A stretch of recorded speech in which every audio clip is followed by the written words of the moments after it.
By following this simple process आप 90 days 60 days 40 days पहले आप ऑस्ट्रेलिया में एंट्री कर सकते हो। मेरा जुलाई इनटेक है और मैं 5 अप्रैल को अभी ऑस्ट्रेलिया में एंट्री कर रहा हूँ। जुलाई इनटेक में मेरा अगर देखा जाए तो 25 जुलाई से, जो कि अगस्त में ही है, 25 जुलाई से मेरी क्लासेस स्टार्ट है।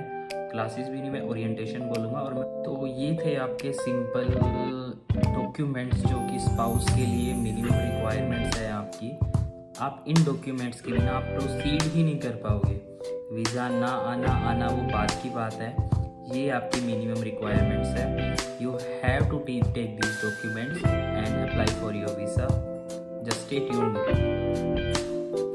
ओके, तो welcome back the next video of Australia spouse visa 500। कुछ कमेंट्स थे कि मुझे 90 डेज़ पहले ऑस्ट्रेलिया में एंट्री करना है, 40 डेज़ पहले ऑस्ट्रेलिया में एंट्री करना है। तो we will be going through 2 main topics. Friends थे कि आपको 90 डेज, आपको एक पर्टिकुलर एक अच्छी प्रोफाइल के लिए आपको कब ऑस्ट्रेलिया के लिए अप्लाई करना चाहिए। जैसे कि फेब इनटेक क्लोज हो चुके हैं, नेक्स्ट आपका जुलाई इनटेक है। और द नेक्स्ट टॉपिक इज कौन कौन से ऐसे मेजर और माइनर डॉक्यूमेंट्स हैं जो एक स्पाउस वीज़ा को कंप्लीट करने के लिए चाहिए। मेरी spouse visa, I don't know कि मेरी प्रोफाइल स्ट्रॉन्ग थी या वीक थी। मैंने सिर्फ मिनिमम जो रिक्वायरमेंट्स थी वो फुलफ़िल की हैं, ना ही मैंने कुछ एक्स्ट्रा एफर्ट डाला है। And I have got my visa. So just stay tune with me. First is we will be discussing how to enter in Australia before 90 days 60 days. Because आप कहीं भी जा रहे हो, किसी भी चीज़ की प्रिपरेशन कर रहे हो, अगर आप पहले से ही प्लान रखोगे तो it would be better for you. तो अभी जुलाई इनटेक है, मार्च आपका ऑलमोस्ट जा चुका है, 20 मार्च हो चुका है आज। और जुलाई इनटेक अगर मैं कुछ यूनिवर्सिटीज़ की बात करूँ, 25। Oh, first of all happy Holi. अच्छे से होली खेले हैं भाई। Wish you a happy and prosperous Holi to all of you. I hope ये होली आपके लिए कलरफुल लाइफ लेके आए आगे के लिए। तो ओके, तो कुछ यूनिवर्सिटीज़ आपको अभी जुलाई इनटेक के लिए आप अप्लाई कर रहे हैं। तो अगर आज भी 20 मार्च को आप फाइल अपनी प्रोसीड कर रहे हो तो कोर्स सिलेक्शन में आपको 5 दिन पकड़ लीजिए।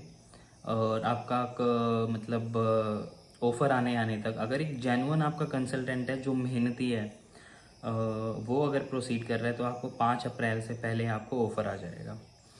ऑफ़र आने के 5 दिन बाद आपका इंटरव्यू होगा या जनरल क्वेश्चंस होंगे यूनिवर्सिटी की तरफ से। आपको 10 अप्रैल तक COE आ जाना चाहिए। अगर आप सब कंप्लीट करके 15 तारीख के आसपास अपना वीज़ा लॉन्च करते हैं 15 अप्रैल तक, आजकल बहुत ज़्यादा डिले चल रहे हैं, तो मिनिमम डेज़ 40 डेज़ है इन दिनों और मैक्सिमम 90 डेज़ है।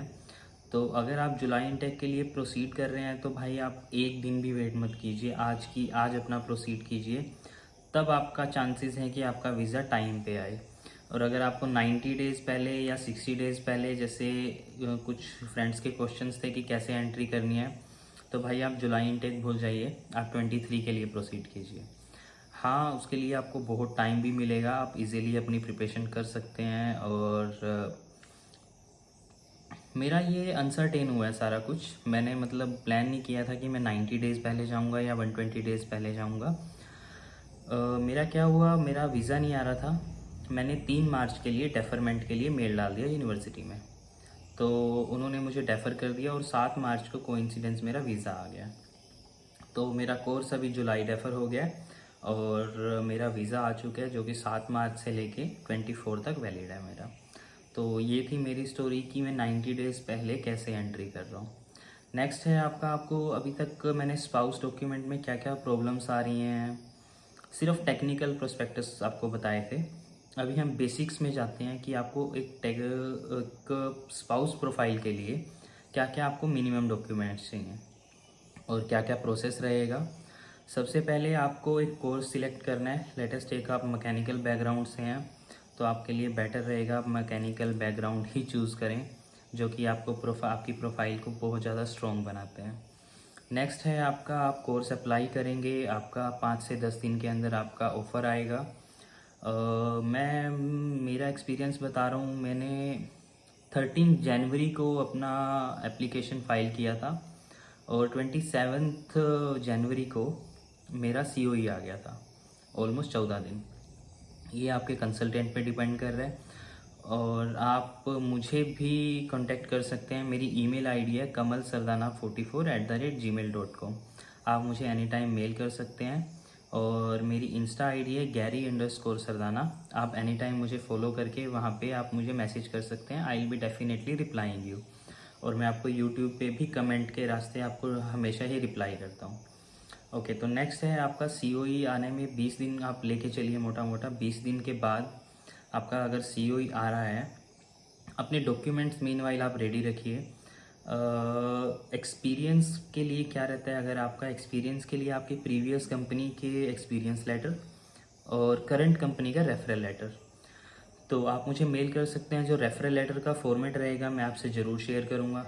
अपनी SOP भी मैं आपसे शेयर करूँगा। मुझे कोई इसमें इशू नहीं है कि चलो किसी का वीज़ा है, that would be good for me. मुझे बहुत अच्छा लगेगा कि किसी की हेल्प हुई है। आपको कोई भी SOP का, स्टूडेंट की SOP का फॉर्मेट चाहिए या स्पाउस की SOP का फॉर्मेट चाहिए, मैं आपको डेफिनेटली शेयर करूँगा। ओके, COE के बाद आप वीज़ा फाइल करेंगे। वीज़ा के लिए आपको एक्सपीरियंस लेटर और रेफरल लेटर मैंने आपको बताया है। रेफरल लेटर क्या रहता है? रेफरल लेटर आपका रहता है, करंट कंपनी आपको एक रेफरल लेटर देगी that guy is working with us, his working hours is 40 hours 50 hours, और आपकी रोल एंड रिस्पॉन्सिबिलिटीज़ डिफाइन रहेंगी उसमें। ये आपका रेफरल लेटर रहेगा। और गलती मत कीजिएगा जॉब छोड़ने की पहले, थोड़ा सा आपको नोटिस पीरियड का कुछ नेगोशिएशन करना पड़ेगा, बट जॉब मत छोड़िएगा, क्योंकि वीज़ा किसी के भी हाथ में नहीं है। आपको वीज़ा दे ना दे, ये सिर्फ एम्बेसी के हाथ में है, कॉलेज के हाथ में भी नहीं है। नेक्स्ट आता है हमारा फाइनेंशियल डॉक्यूमेंट्स। फाइनेंशियल डॉक्यूमेंट्स में आप लास्ट 6 मंथ्स की अपनी सैलरी स्लिप देंगे। आप husband and wife both working है तो आप दोनों की दीजिएगा। स्पाउस के अंदर दोनों के ही डॉक्यूमेंट्स बता रहा हूँ मैं आपको। जो मैंने आपको रेफरल लेटर बताया, एक्सपीरियंस लेटर बताया, दोनों का बताया। जहाँ पे एक का रहेगा मैं मेंशन करूँगा वहाँ पे। सैलरी स्लिप रहेगी दोनों की, 2 साल की ITR रहेंगी आपकी। और जिस बैंक अकाउंट में आपने FD या फंड्स शो किए हैं उस बैंक की स्टेटमेंट चाहिए। स्टेटमेंट्स 3 मंथ की बोलते हैं ये, लेकिन उसमें वो मेंशन होना चाहिए जहाँ आपने मेन ट्रांजैक्शंस किया है, 40 लाख 30 लाख जो आपने शो किए हैं, वो ज़रूरी होना चाहिए आपका। Next and very important document आपका मैरिज सर्टिफिकेट। ये भाई आप टाइम से बनवा लेना। मैं हरियाणा से बिलोंग कर रहा हूँ, तो मुझे थोड़ा सा खिलाया पिलाया, पैसा वैसा करके मुझे 1 महीने के अंदर मेरा डॉक्यूमेंट दे दिया था। इसके बिना कुछ भी पॉसिबल नहीं है। कई बोलते हैं मैरिज एफिडेविट होगा, नो, सिर्फ मैरिज सर्टिफिकेट ही आपके पास होना चाहिए। नेक्स्ट है आपका consent letter. Consent letter means, अगर आपके लेटेस्ट एक मैं एग्जांपल ले रहा हूँ, आपके वाइफ एक स्टूडेंट हैं और husband is travelling as a spouse, और जो फंड्स हैं वो हस्बैंड के अकाउंट में है, तो एक कंसेंट लेटर रहेगा that I M sponsoring my wife. और अगर आप फादर साहब के अकाउंट में हैं तो फादर साहब कंसेंट लेटर देंगे that I am aware that my daughter और my son is going to study in Australia and I am aware of these things and blah blah blah. तो ये कंसेंट लेटर का simple format रहता है, आपको simply signature करने हैं और सबमिट कर देना है आपको, दैट्स इट। नेक्स्ट डॉक्यूमेंट है सेफ्टी के लिए, आपका एक CA स्टेटमेंट रहती है। CA स्टेटमेंट आपकी चल अचल संपत्ति उसमें मेंशन करता है। वो भी आप मुझे मेल कर सकते हैं, मैं आपको बनवा के दे सकता हूँ। It's not an big issue, कोई ज़्यादा चार्ज नहीं लगेगा। अगर आपकी जेन्युइन अगर प्रॉपर्टी इंडिया में है, ये इफ़ेक्टिव रहता है कि आपका आने के क्या चांसेस हैं। वो आपसे ज़रूर पूछते हैं कि आपके क्या हैं। अगर आपकी कुछ प्रॉपर्टी 2, 2.5, 3 करोड़ की इंडिया में है तो दैट इज़ ऑब्वियसली कि आप इंडिया में वापस आओगे। तो these were the main documents which I submitted, which an embassy asked for these documents. So आप अपने डॉक्यूमेंट्स को रेडी रखिए, डेफिनेटली आपका वीज़ा आएगा। बहुत से लोगों के मन में डर है कि वीज़ा आएगा या नहीं आएगा, इसी वजह से हम प्रोसेस ही नहीं स्टार्ट करते हैं।